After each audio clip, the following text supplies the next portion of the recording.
नमस्कार दोस्तों। हाल ही में आप लोगों ने एक वीडियो देखा होगा जिसको भारतीय जनता पार्टी ने पोस्ट किया है बीजेपी छत्तीसगढ़ के अकाउंट से, जिसमें ये कहा जा रहा है कि कांग्रेसियों विधानसभा घेराव के नाम पर जो आप लोग नौटंकी किए हो, दुकान से जो पैसा सामान लेकर गए हो, पैसा क्यों नहीं दिए।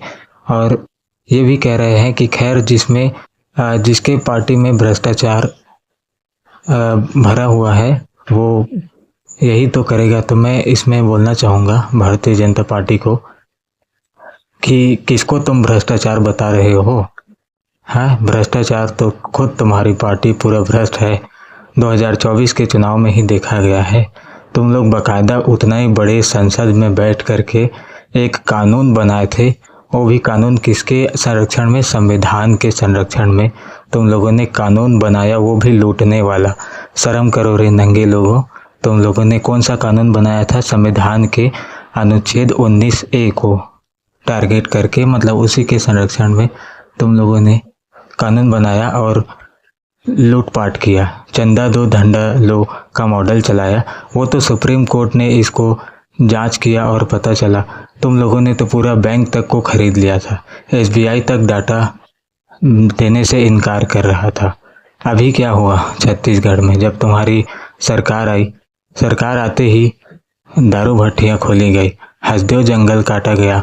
ऊपर से तुम्हारा दोगला पर्यटन मंत्री कहता है कि उससे जब पूछा गया कि जंगल कटेगा या रहेगा, तो ये दोगला कहता है कि वो तो कटेगा, उसको कटने से कोई नहीं रोक सकता। और वो दोगला कहता है कि ये तो एग्रीमेंट हुआ है।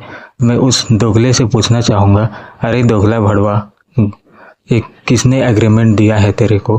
खाली छत्तीसगढ़ वालों को लूटने के लिए एग्रीमेंट दिया गया है क्या?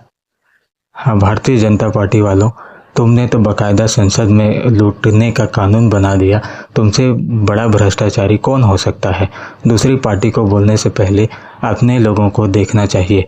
दूसरी बात रहा ये वो सामान ले जाकर पैसा न देने का, तो ये मैं बोलना चाहूँगा, ये एक स्क्रिप्टेड वीडियो है, स्क्रिप्ट दिया गया है।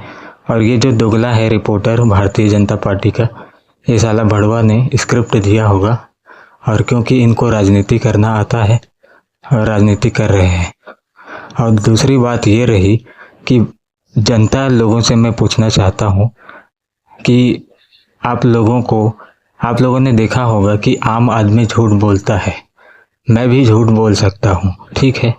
लेकिन क्या आपने सोचा है कि आपने जिस सरकार को वोट देकर चुना है, जिस नेता को वोट देकर चुना है, वो खुद ही झूठ बोल रहा हो तो आप लोगों को सुनने में कैसा लगेगा? जी हाँ, सही बता रहा हूँ। देखिए, अभी हाल ही में ईरान इजराइल का युद्ध हुआ और गैस शॉर्टेज हुई, पेट्रोल शॉर्टेज हुआ, कमी हुई। कमी होने के बाद भी सरकार ने लोगों को मैसेज भेज कर ये कह रही है कि जो सोशल मीडिया में फैलाए जा रहे हैं वो निराधार है। कैसे निराधार हुआ जी?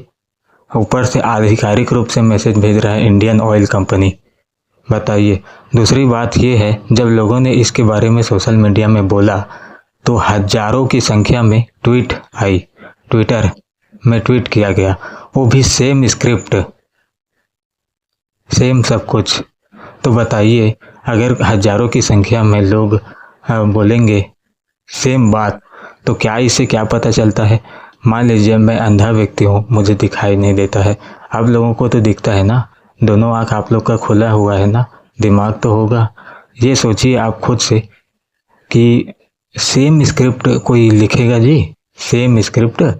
दूसरी बात, जब अरावली पर्वत को काटा गया तो ये भारतीय जनता पार्टी के दोगलों ने लोगों को, जो कंटेंट क्रिएटर्स हैं, उनको मार्केटिंग एजेंसियों के द्वारा पैसा दे करके, मतलब उनको ईमेल कर करके पूछ रहे हैं कि तुम ये अरावली पर्वत के बारे में अच्छा बात बताओ, कट रहा है तो उसको बोलो कि वो अच्छे के लिए कट रहा है। उसके लिए ईमेल करके पूछ रहे हैं कि आपका बजट कितना है। तो इससे ही साफ पता चल जाता है कि भ्रष्टाचारी कौन है। अरे दोगलो, तुम्हारा भ्रष्टाचार तो साफ साफ दिख रहा है, पूरी जनता देख रही है। तुम क्या दूसरों को दोगलापंथी करते हो? और जब कांग्रेस की सरकार थी तब तुम लोग महादेव सट्टा, फलान ढिकान, इंडिया दूसरा तारी बात करते थे। आज सट्टा चल रहा है, सब कुछ चल रहा है। रायपुर में चाकूबाजी हो रही है, विकलांगों को पीटा जा रहा है, बीएड अभ्यर्थियों को तो रो रो का बुरा हाल हो गया उन लोगों का, लेकिन नियुक्ति नहीं की गई। आखिर में वो विष्णु देवसाय किस जीबी रोड के लड़की के पेट से पैदा हुआ जो उसका दिल इतना पत्थर हो गया है, सुन नहीं रहा है। और ये अरुण साव हो गया, ये अरुण साव देखो एक और नया भ्रष्टाचार मैं आप सभी को बताता हूँ। अरुण साव जो डिप्टी सीएम है वो किसी जीबी रोड वाले का बेटा हो सकता है, नहीं मालूम है। वो उसने क्या किया था, अपने भांचा या फिर किसके मरने में मर गया था उसका कोई परिवार, तो उसमें पीडब्ल्यूडी से 97 लाख रुपया भुगतान करके कार्यक्रम करवाया था, ये कहकर कि ये मुख्यमंत्री का कार्यक्रम है। तो इससे और साफ पता चल जाता है कि भ्रष्टाचारी कौन है।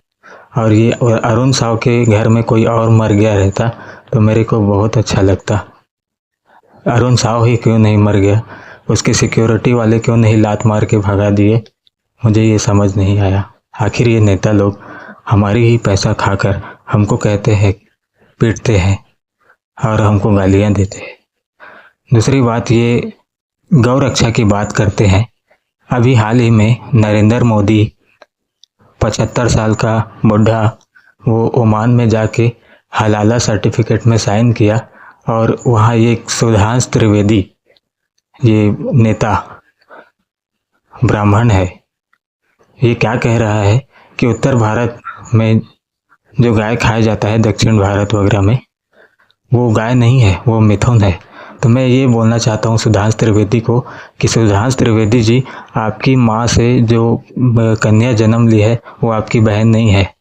जब वो गाय नहीं है, माता नहीं है, तो आपकी बहन नहीं हो सकती। आप उसके साथ सोते होंगे तभी तो आपने इस तरह की बात कही है।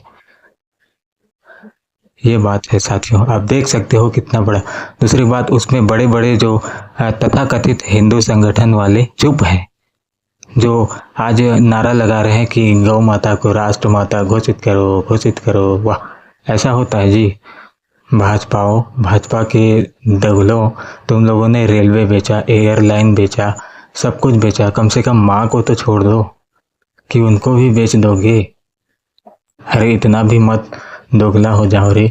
हाँ, माँ को बेच रहे हो। नरेंद्र मोदी की जब सरकार नहीं थी तो वो भाषण देकर कहते थे कि दोस्तों, हमने कोई पाप किया था जो हिंदुस्तान में जन्म ले लिया। बताइए, इतना बड़ा। अब इससे साफ पता चलता है कि भारतीय जनता पार्टी कितना हरामखोर, दोगला, भड़वा, भ्रष्टाचारी, कुत्ता, कमीना, चरकट का बेटा कितना नहीं कितना है। आप लोगों को क्या ही बता सकता हूँ मैं। ऊपर से ये नरेंद्र चाचा ये बोल रहे थे कि बीफ एक्सपोर्ट में भारत नंबर 1 पर है, वो भी ये इनकी जब सरकार नहीं थी। उसके बाद जब इनकी सरकार आई तो ये दोगला कह रहा था कि जो सफ़ेद मांस खाते हैं, जो रेड मीट खाते हैं, लाल, माफ़ कीजिएगा, ठीक है, तो उनको भी तो चिंता करना पड़ता है। ये बताइए, इस दोगले का भाषण इस तरीके का है। फिर ये दोगला उसी बीफ एक्सपोर्ट कंपनी से चंदा लेकर के इसने अपना सरकार चलाया था। बताइए, ये लोग गौ की रक्षा करेंगे जी? ये लोग करते हैं? और धर्म के नाम पर तो ये राजनीति करते हैं। और दूसरी बात, छत्तीसगढ़ में कल वो धर्म का कुछ पेश किया गया विधानसभा में, और ये राज्य के मूलभूत आवश्यकता को न देखकर ये धर्म के नाम पर राजनीति कर रहे हैं। बताइए, वो विधानसभा लोकतंत्र के लिए होता है कि सो कॉल्ड धर्म के लिए होता है? धर्म क्या चीज़ होता है जी? जो विदेशी दे गए उसी को तुम लोग पहचान बना लिए। गजब है। अभी दूसरों को लगेगा कि ये क्या बोल रहा है। खैर, मैं क्या बोल सकता हूँ, इसका मैं क्या ही बोल सकता हूँ। आप लोगों का क्या राय है ज़रूर बताइएगा कमेंट बॉक्स में।